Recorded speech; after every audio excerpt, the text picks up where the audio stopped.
It's time to be woke. Take off your shades. It helps see through the smoke. Cause the wicked hide behind the cloak.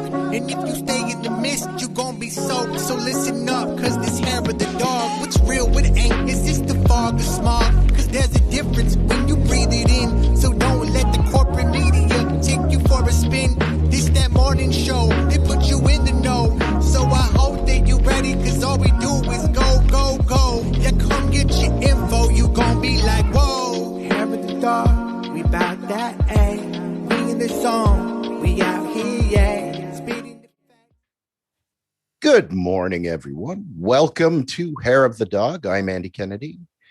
It is Friday. Yay, you made it. Another week down the tubes. Heading into the weekend. Kind of interesting weather patterns here in central Ontario and Canada. We've had a very dry spring since April. The grass has been a rather crunchy color of yellow for quite a while, and this massive rainstorm that has hit a lot of the rest of the continent has finally made its way to us in what looks like the form of 5 straight days of rain. Right. So although we needed it, I guess this is another case of, be careful what you wish for. So, what are you going to do? Hunker down inside, watch the little drops run down your window like tears as you look outside. Anyways, we've got a awesome show for you today. We're going to take a little break from the political sphere, and we're going to talk about little green men. And if you don't know the reference, it's because you're too young. But that leads me up to the introduction of my lovely, talented co-host, Ms. Carrie Barber. Good morning, Carrie. Good morning, Andy. As you're talking about the rain, I'm like, oh, goodness, Andy, please make me a sad rock video with you looking out the window in the rain. Yes, with a nice piano song. In like D minor, the saddest chord. A rock ballad. An 80s rock ballad, hair rock ballad by Firehouse. Yes. Yeah, let's do it. I gotta have it. Well, let's make an ad for it. So I haven't had a haircut in like 8 months, so I've got the regular hair. Good morning, everybody. Good morning. I gotta say this or Jackie will call me. Please, if you're watching on Fred Hampton Leftist on our YouTube, make sure that you hit like, subscribe, and hit that little bell so that you are always informed of all the programs coming down on Fred Hampton Leftist. There are so many great shows. Please do that. House of Public Discord, thank you for joining us and for featuring us on your podcast. If you're listening on iTunes, Spotify, or iHeartRadio, thank you so much for taking us with you.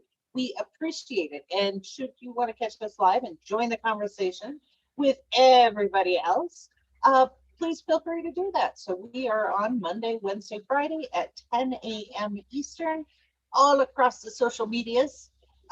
We're syndicated across a bunch of different networks. So join in the conversation. We always try to engage people and make sure that your comments are read on air. And it's a family meeting.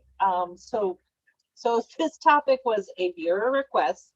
And I've been putting it off. We mentioned it once because the Department of Defense is, they have a mandate to come out with their report with what they know, what evidence they have, and what they don't know by June, the end of June. So we are on the last Friday of June. So that report's expected today. May or may not. So we are doing. Let's be honest. I looked across all the headlines all week, and I just got so depressed. So I'm like, let's do politics in a different way. And so the DoD report is going to feature highly on today's program. But first, we're going to get into some. This is snarky fun for me, and I hope you will enjoy it too. Sidney Powell. You remember Sidney Powell, the Kraken? Release the Kraken. Yeah. Sidney Powell, who was the brief but high-profile legal champion for the Trump administration when they were trying to challenge election rulings across the state. Sidney Powell said, I forget what she was saying, we're going to bring the wrath of God or something. She was right there with all the hyperbole, but so there are two different things that Sidney Powell is facing right now that you may not be aware of. I posted the links to it, but kudos to this particular gentleman, an investigative reporter named Grant Stern, Stern. Grant Stern. He was the first one to actually bring up this issue because Michael Flynn, Flynn's brother, and the Kraken, Sidney Powell, started a charity, and they were taking money from Trump supporters, well-meaning Trump supporters, and it turns out they were just fleecing them, or allegedly fleecing them. And this reporter uncovered some irregularities in the formation of these charities. And Mike Flynn has since said he stepped down. His brother's still there. Sidney Powell is scrambling. So what they actually did was they started a 501c3 and were funneling money to a PAC, which you cannot do in that kind of relationship. That's so, like the one thing you can't do, definitely can't do if you're a nonprofit. Right. I mean, it's on the IRS website, pretty big and repeated multiple times. The IRS even has this little cartoon with a bald eagle that will take you through it and make it so super simple. So the world's greatest attorney, Sidney Powell, missed all of this. So now she is being investigated because of this work of Grant Stern. She and Flynn are being investigated in the state of Florida for grift, some serious grift. So that's the first thing that Powell is. This is kind of like someone on the sex offenders list trying to get room and board at a daycare center. Yeah. Yeah, that's exactly right. Exactly right. So well, that's the first case. The other case that's a little more high profile is the Dominion voting machines. They have decided to bring a defamation suit against Giuliani, Sidney Powell, and a number of other folks who were, again, championing this election fraud thing. So Dominion is pissed. And, rightly so. But what was interesting for me about the case is Sidney and Giuliani are going with the freedom of speech. There are limits to your freedom of speech, and defamation is where it comes in, right? So you cannot cross the line in that way. So freedom of speech, just so everyone's clear, it's only 2 sentences in the Constitution, should be pretty easy reading for everybody. But freedom of speech protects you from the government, not me, right? So if you go out there and say some shit about me that is damaging to my reputation or is limits my ability to find work or that sort of thing, I can bring a defamation suit against you, which is what Dominion has done. So what was hilarious to me in their argument of free speech is these are 2 attorneys, right? They should know what free speech limitations are. But then it goes back to, just like doctor, just like lawyer, the top of the class and the bottom of the class are still called lawyer. So there you go. There you go. So, hey, good morning, John Kemper joining us first time. First time I've seen you pop up. So he's all about Medicare for all in Chicago. So yes, absolutely. And man, you're challenging me with this. Seth from Namacon. He says, top of the morning to yous. Good morning. And he also says, comic book evil runs in America. Doesn't it? It's just so ridiculous at this point. It's sad, but comical, right? Who knew Idiocracy was a documentary and not just a silly movie? Right. So exactly. Yeah. So those are my big ones for right now. I'm watching the Dominion case and I'm literally laughing about all of it because it's so ridiculous. So, Andy, it's keep much your as we eyes on talk- keep your eyes on Four Seasons Landscaping. You know, Four Seasons Landscaping in the back alley somewhere next to the crematorium. Yes. Yeah, that's wait for the press briefing. But with all the policy that we talk about, we can't get through to Congress, and particularly on the argument with Medicare for All.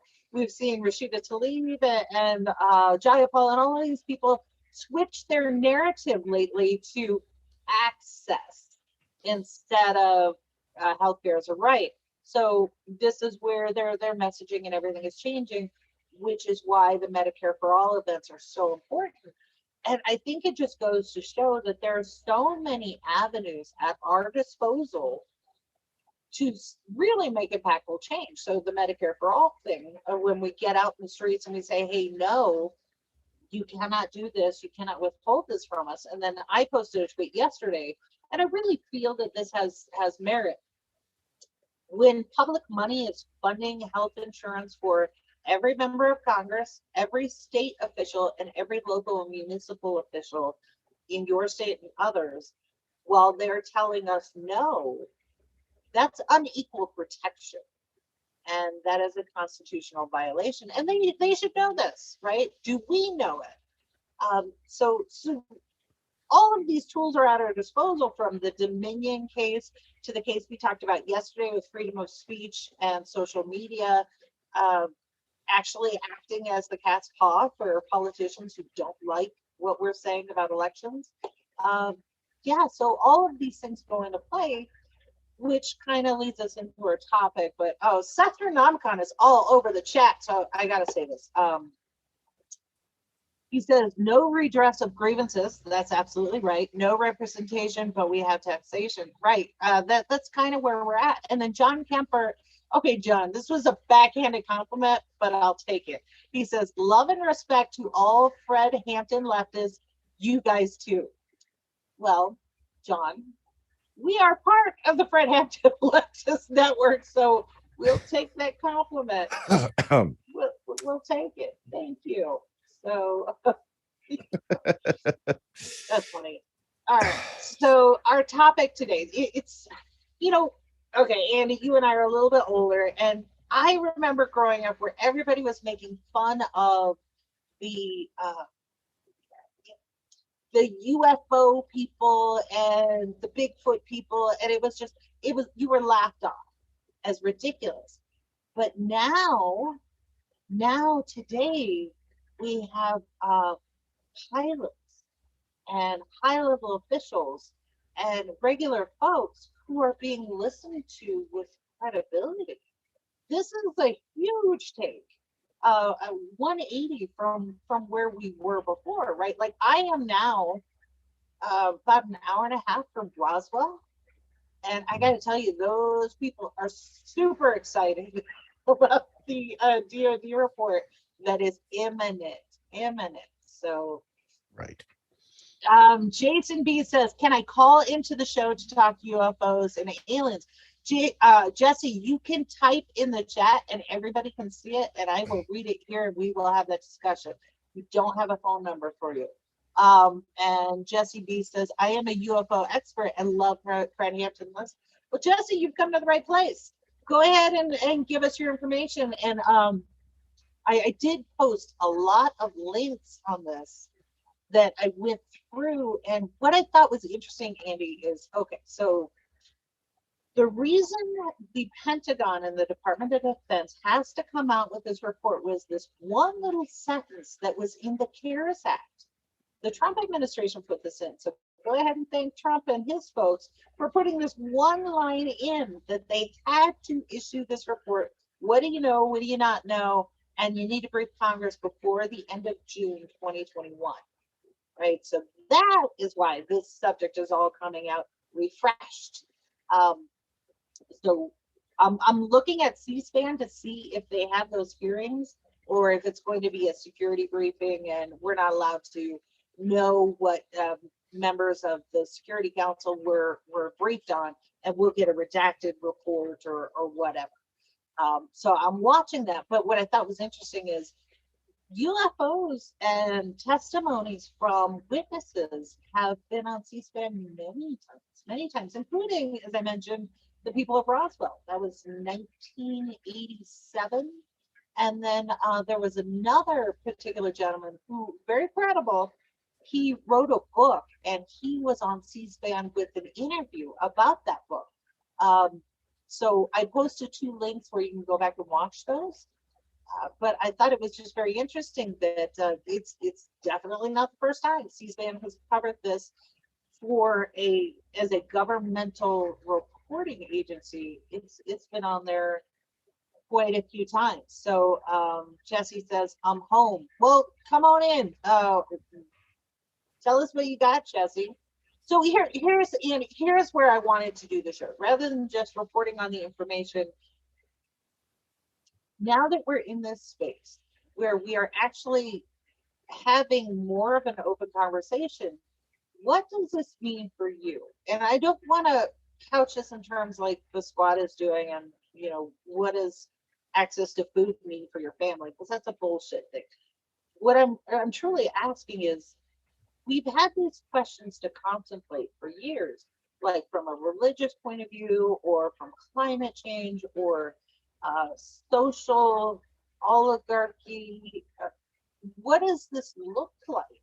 And you can go in so many directions. So I want to post this to our audience this morning.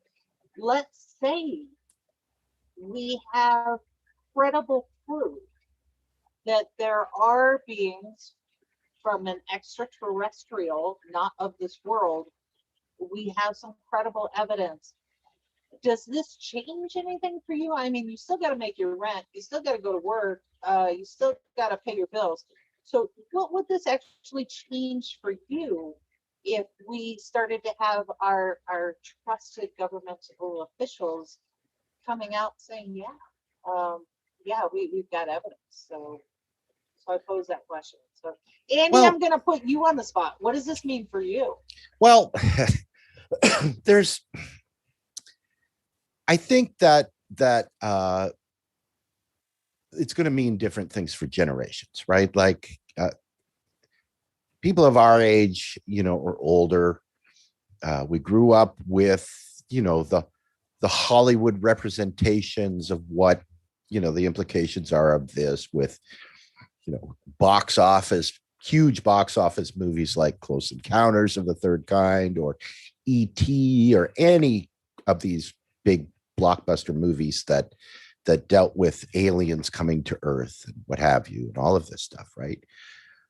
So we've done that thing where, and we've always talked about American propaganda and the narrative and what we're supposed to believe or what they want us to believe, and there's always a case to be made for that. Is that the same?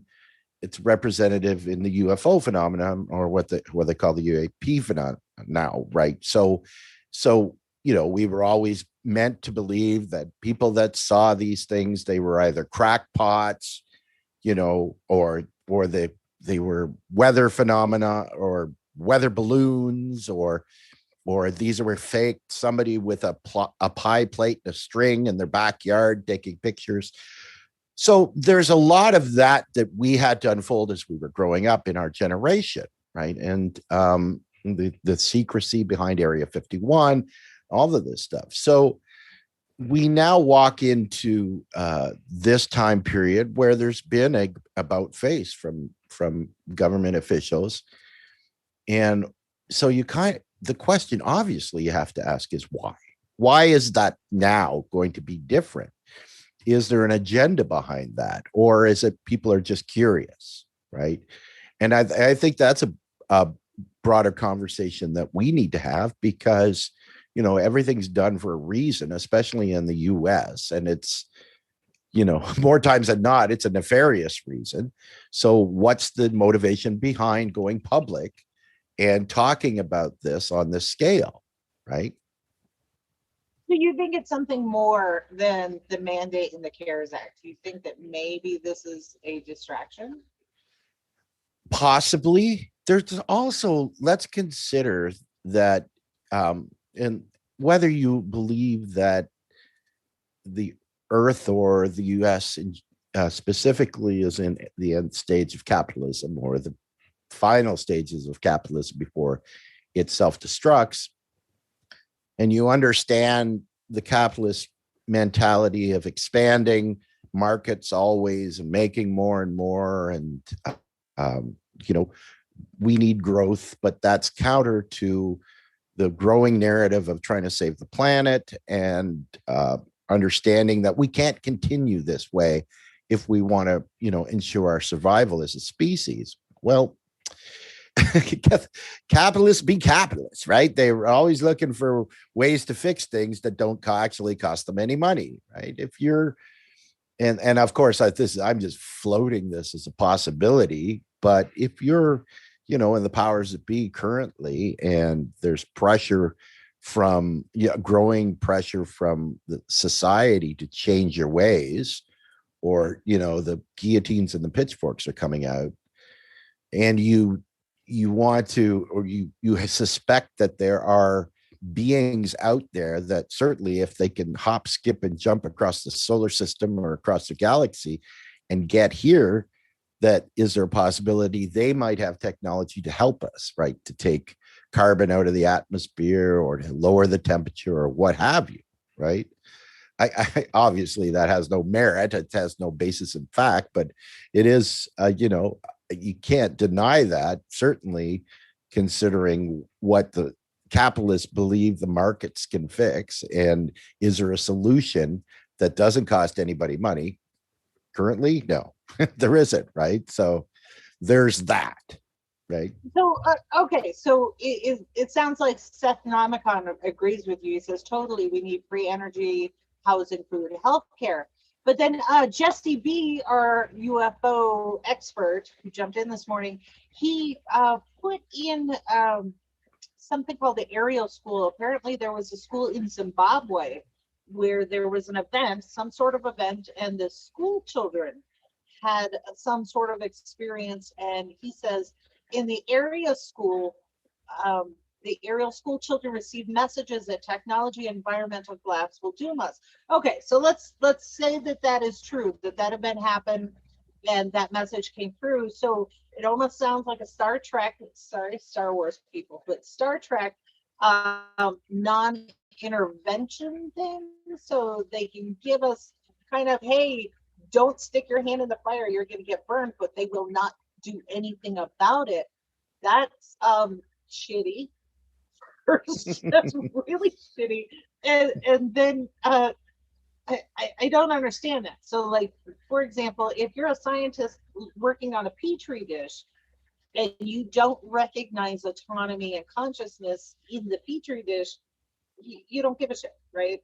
But if you are a scientist studying, like I was reading a report on salamanders under climate change have adapted in Appalachia, but not necessarily in other ways. And as things expand, because salamanders are obviously, they need lots of moisture, they're going to be affected. So scientists are actually advocating for the environment on behalf of the subject that they're studying. So are we saying that these particular beings are like, yeah, fuck it, they're just, okay, see ya. When you're done with that planet, we're just gonna go ahead and study other things, which could be a possibility, because let's be honest, the Earth will go on and species will survive long after we're gone. Right. So maybe that's the take. And Jim Bird says, unless it messes with my life positively or negatively, meh. I'm kind of feeling that a little bit. Okay, and Sestranam he seems to be on your take, Andy. He says they're sending spaceships to Mars, but can't provide basic needs of people. Well, again, Petri dish. This is the Elons and the Bezos and Congress. They have a serious disconnect. We are a nebulous thing, but not individuals. Not individuals. Right. Exactly. Right. So that's 100% true, and that's part of the problem, right, with our society, that the powers that be and the ones that have the ability to make decisions, or at least to influence the decision makers, look at society as a whole instead of just individual people, right? And there's reason to believe, or at least a case to be made, that that's how they got power in the first place, right? Exactly. So there was one article that I wanted to call attention to, and this one was, I found this on news18.com, and it's the headline is, Pentagon just admitted to testing UFO wreckage, but what did they discover? So I was a little skeptical when I was reading this, but they mentioned a metal, a DIA report, a 154-page report of test results, scientific test results, regarding a mysterious memory metal called nitinol, Nitinol. And I thought that this was just absolutely ridiculous, because it's the memory part of what they're talking about is, this is a particular alloy that when heated and refolded will take the shape that it had before, kind of like memory foam mattress, but it's a metal. And I looked it up, and this is actually true. This is verifiable, and it's true. It says in this entire report, it talks about they found these from an unknown source, and we're doing some research on it. So Senomicon, when you're talking about the skunk work projects, this would be one of them, where some of this material allegedly has come from an unknown source, and they've been doing some scientific studies. So I'm going to post this link, have at it. But I just thought it was interesting, because some of the stuff now, where you would only find it in MUFON websites and kind of the dark web spaces, now is right out in the middle of everything. And yeah, okay, so Seth brings up Bob Lazar, knew that metal and the new element used in UFOs. So here's where it gets really fun for me. I am 45 minutes from where Bob Lazar allegedly works.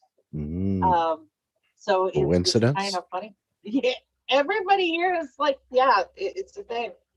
It's absolutely a thing.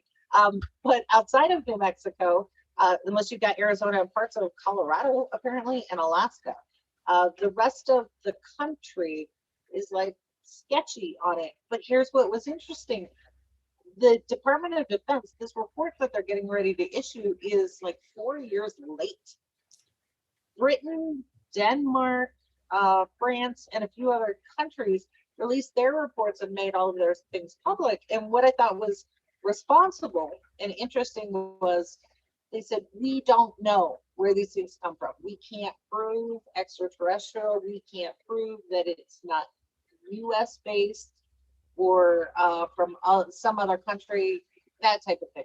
So I thought it was really interesting the way that they worded it. And we're starting to see that echo right now from the Pentagon, particularly with the videos that were released from the USS Nimitz in San Diego, and then test flights from Tallahassee, where they're saying we can't prove that it's extraterrestrial in origin. I think that's the way to do it, because how can you prove it other than you eliminate, all these lists. Let's also remember the timeline, right? Like human beings are been on our planet Earth for a very small portion of time, considering how far back, when you look about the Big Bang Theory, for lack of something else to describe it, at the origins of our universe, and the place where, when life first appeared on this planet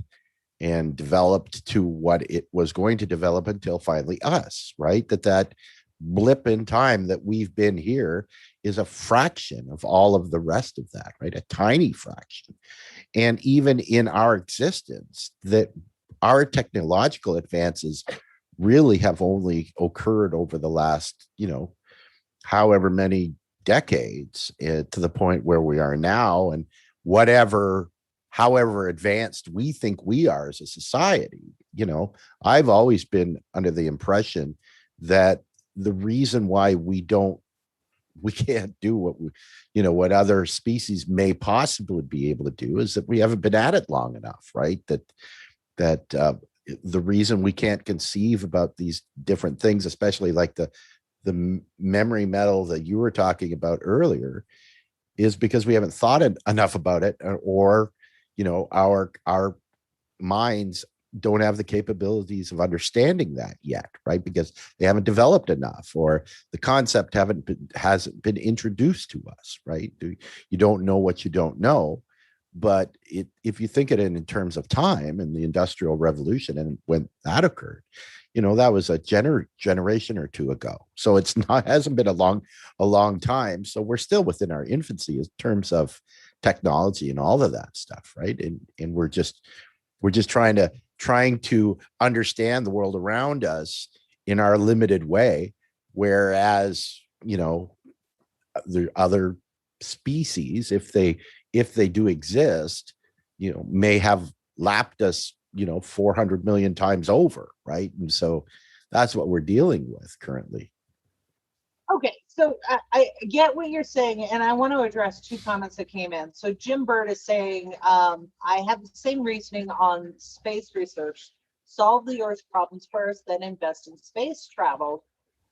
And then Seth Renomicon says, all of these capitalist cavemen want to be king, not community minded. Okay, so let's set that up in a pragmatic thought process, right? So number one, I point to the evidence of discovery of, I think there was a fish that was caught that was supposed to have been extinct like 400 million years ago or whatever, and they just caught it. So this goes to the human ego. We believe we know everything that is knowable about our environment, and we're full of it. We don't. But then on the other aspect of it, space travel to me is represented, or NASA's work and the global community space station. That work to me is representative of prior conversations we've had about art and music classes. That those activities actually spurn discovery that comes into the markets that we have now. For example, fossil fuels. Fossil fuels were a necessity to get off of kerosene. So we made that switch. And now we're at another point where if we don't get off fossil fuels, it's an extinction level event, right? Yeah, we see that. We're due. So these activities where we do engage in experimentation and all of these things help us. The problem is, again, going back to art and music, because we are not, you know, like Seth Namicon just said, the capitalist cavemen want to be king instead of doing the research and exploration as a society. We are forced into basic survival, paying rent, getting food, making sure we can get transportation to that job. All of those sorts of things are actually working against us in this current situation, because, and let's call it out, the unregulated, unchecked, addicted capitalists put us in this situation. So I think this is where we started out talking about UFOs, aliens, and all of this sort of thing, but it really is a conversation about all the things we always talk about equality and being able to advance as a society, because we're not focused on basic shelter. Now we can get into those higher minded thinking exercises, like the Human Genome Project was put out onto the web, and anybody who wanted to participate in it could, and they did, and they solved it. But we can't do that now because pandemic, healthcare, evictions, lack of income, all of those sorts of things. We have to focus on basic low level thoughts. So right. I don't know, Andy, is this Well, no, you're absolutely right. Like, I mean, when we look at our society and what's valued, right, and especially in America, you're inundated with ideas and concepts that you're judged by the number of things that you have, right? The number of possessions that you have acquired. It has nothing to do with, a higher, greater good in terms of, helping other people or anything like that. It's the society that embraces the Kardashians, right? And so that's prevalent, but it's people just are inundated with that 24/7.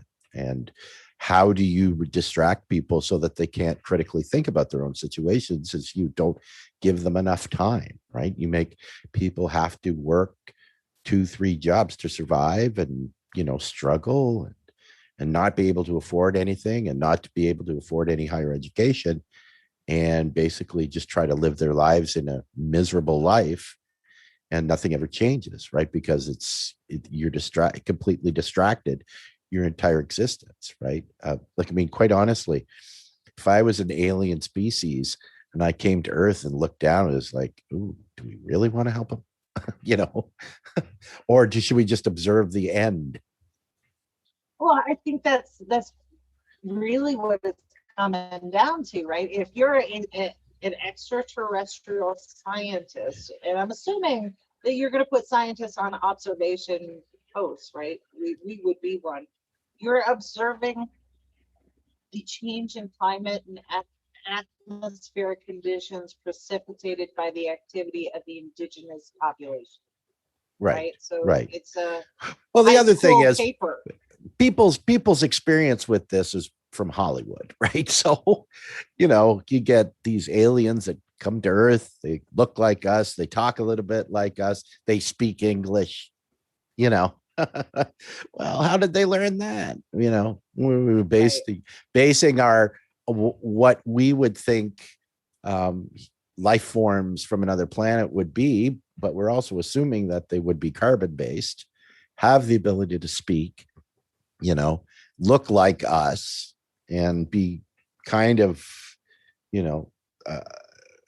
have the same set of morals or standards or whatever, right? When you talk about a different part of the universe where, two separate species, start to grow as species, could be completely different in any way. Would we be able to even comprehend them, right? Like, just all of these questions that are taken for granted that we'll be able to communicate with aliens from another planet is a little presumptuous as far as I'm concerned, right? Absolutely could be. So I want to get to some of these comments, and Cosmic Jerry is sending us robots and coffee. Thank you for that. And then, okay, so the question has come up about Bob Lazar. Is he lying about? So if you haven't caught the Bob Lazar story, some of it is really compelling, and I will say, based on my background, there's some of it I went, okay, this is interesting. This is very interesting. Other parts, when Bob Lazar was being discredited by the government, how many times do we see that in politics, right? So that was very familiar to me too. So I don't know if he is 100% on board, but he's got a really interesting, compelling story. I will say that. And then Microsoft Word Technical Support joins us, says, I have one possession left. It is the pass I have for this one job. Well, at least you have one job, not 4 or 5 like the rest of us. It's crazy. So thank you for joining us. And Holly joins us again. She says hello. Boy, the chat is going off. So Stethnomicon says, perhaps David Icke was right, and we are led by a lizard race, and that's why we have a inhumane government. Okay, so I have seen that before. We're run by the lizard people, but that is also a deflection. That's our way of dealing with watching people just like us fall over that moral edge, right? It's easy to say that they are not like us, they're lizard people, but no, we all have the capacity for that kind of cruelty. So I'm not going with the lizard people. But with the alien thing, you do have to wonder the question, what if we're food? What was that What if question, Carrie? we're food? And I always wondered about that. It's that I don't know. That's kind of one of those things that I wonder about. So Holly says, hi KRTD Media. Hey Holly, we are not with KRTD anymore, so you may be lost. But thank you. Yeah, and Seth says they all believe the same. That's true. So I don't know. I'm eagerly awaiting this. Oh wait. Is Microsoft Word technical support or KRTD who got banned? You came back as something else, really? Okay, well that's fun. It's like a bad ex-girlfriend you cannot.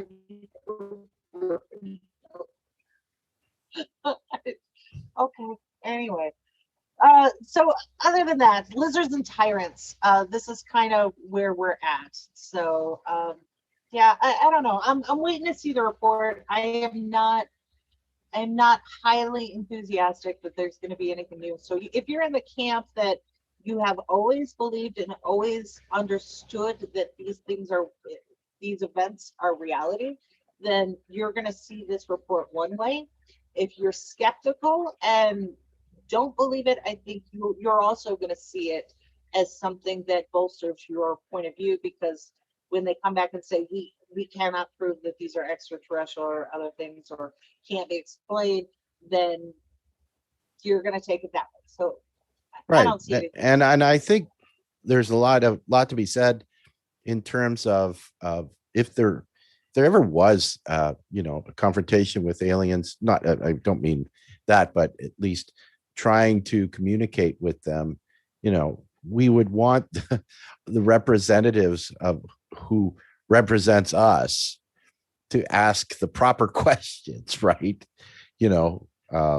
Like, for example, what color's your ketchup, right? Like, I mean, the tough, hard questions that we need to know. Right? So. Yeah, exactly. So, yeah, I'm not sure how far we can go on this particular story until more evidence is out there. And what I'm really interested to see is the form that this report takes. Is it going to be heavily redacted? And then the briefing to members of Congress, are we going to be privy to that? I would say probably not, which is going to, leave even more speculation out there, because it's not the true transparency that other agencies and other governments have taken. So I don't know, Andy. In the end, typically you're always right. It's more just distraction. Well, it might be, but I would say, even if we got portions or pieces of this report leaked to us, if it wasn't meant for general public's view, it will at least be more than we've always ever gotten, which was zero. So I think that anything that we could possibly find out will maybe not tell us much, but it'll certainly be fascinating, right? Like I think that when the 60 Minutes folks aired their part on this, that was one of their most popular shows of the season, because it is fascinating. It does, it triggers the imagination of people that are stuck, in a place that they don't get to imagine a lot of stuff, right? They don't have the time to do it. And I think that's it's a cool thing, unless it imminently leads to our destruction, which might be bad. But it's maybe growing as a race of people. So the possibilities are endless, obviously, but it certainly is fascinating, and we should keep our eyes on this potential prize if it comes down the pike for us. And I think you really encapsulate it. So I know from my experience being in Chicago and just so many people, so many things going on, good, bad, ugly, all of it. And then coming out to a place where it's very sparsely populated. First time we were here, because you could see all the stars.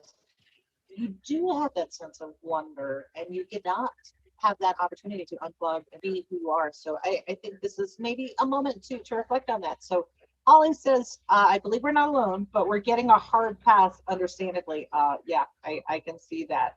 And then Leslie says, isn't the CIA pushing this? Actually, no, Leslie, this was part of the CARES Act. It was one line in the CARES Act that required the DoD to issue a report by the end of June. So that's why we're having these conversations now. June's almost over. We're waiting for the report. And Seth Namicon says, yeah, hey, look at that UFO. Well, we don't give you basic welfare or housing or healthcare. Absolutely, absolutely. So Jesse B, the UFO expert, did give us some homework, and I'm going to take him up on this one. He says James Fox's documentary called The Phenomenon came out about 6 p.m. I'm going to carve out some downtime, stop doing work, just relax, and I think I'm going to watch that. So thank you for that, Jesse. I appreciate that. Yeah, so stay tuned and let's see what happens.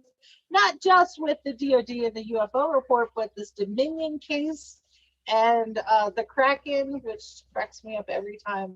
Release the Kraken. Yes, yeah. yes. So Seth Namicon, if you have not already signed up for the Medicare for All marches coming to a city near you, for Seth and everyone else, please do that. They're releasing information about who's going to be the MC in each city, and they give you really nice tools. If there is an event planned already for your city, you've got plenty of time to organize one. They will help you advertise it. And I just want to say one word about this was a personal thing that kind of bothered me. I saw this on Twitter, and Twitter is such a hateful place already. But there were some leftists criticizing the messaging that was coming out because there was a little bit of a typo. And I try to explain to that person, because it happens to me, Andy knows it happens a lot. The person who may have done that particular ad has a disability with their vision. And they have inadvertently, being snarky and mean girlish, made fun of a disabled person for an honest mistake. And Andy knows I do it all the time, because technology is great, but technology is not foolproof, and it doesn't necessarily compensate for my loss of vision. So I have typos all the damn time, and I don't mean to. So this is just another one, as we talked about, as Holly said, we're getting a hard pass from the universe because we tend to be shitty. Let's not be shitty to each other, particularly when we are fighting for Medicare for all, something that should be a human right, not access actual health care, to see a doctor, not a piece of paper, an insurance policy, but access to your doctor directly. Let's not be shitty people because we didn't organize it, or we're not a headliner, or we're not getting the fame and accolades that we feel we deserve. This is a moment where everybody needs to quiet their ego, get involved, and fight for somebody you don't know, because the person you save is going to be yourself. So that's right. My soapbox. And do good for society. Right. Yeah. This is the whole part of that one expression that came out of the Sanders 2020 campaign, which was, are you willing to fight for somebody you don't know? Right. Because if you aren't, then there's a pretty good chance that there's a lot of people out there that aren't willing to fight for you.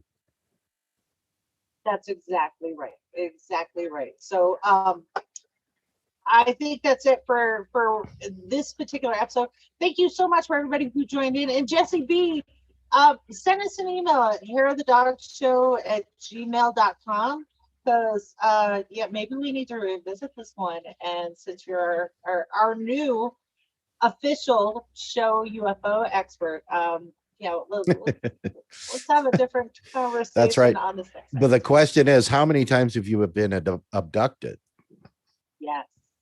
Yeah, that's a good one. So thank you, Jesse. Thank you, Seth. Thank you, Holly. Hi, Leslie. Good morning. Everyone else who's joined, thank you so much. And we'll be back. This was kind of a lighter episode based on, we tackled some really heavy, difficult topics on Monday and Wednesday, and we'll be back at it this coming Monday. But just kind of a relaxing episode today, and I really enjoyed it. And you guys actually made it so much better. Seth says, thank you both for having these conversations. And Holly says, thank you, Fred Hampton left us. Absolutely. So there you go. Thank you. There you go. Yeah. That's much better. I would say that we really need to keep our eye on this report, because I think it's going to be fascinating regardless. I'm just worried about, finding out that these aliens that are showing up are all fucking Yankees fans or something like that. That's my biggest fear, right? But other than that, Carrie Barber, thank you so much for your due diligence again, and your wonderful reporting and your investigation. As I say every day, it is top notch, and I am privileged to work with you. The rest of you, enjoy the rest of your Friday and enjoy your weekend wherever you are. And we will see you back here bright and early on Monday morning. Take care. We bout that, ayy. We in the zone. We out here, yeah. Speeding the facts, how it's supposed to be. Hair of the dog.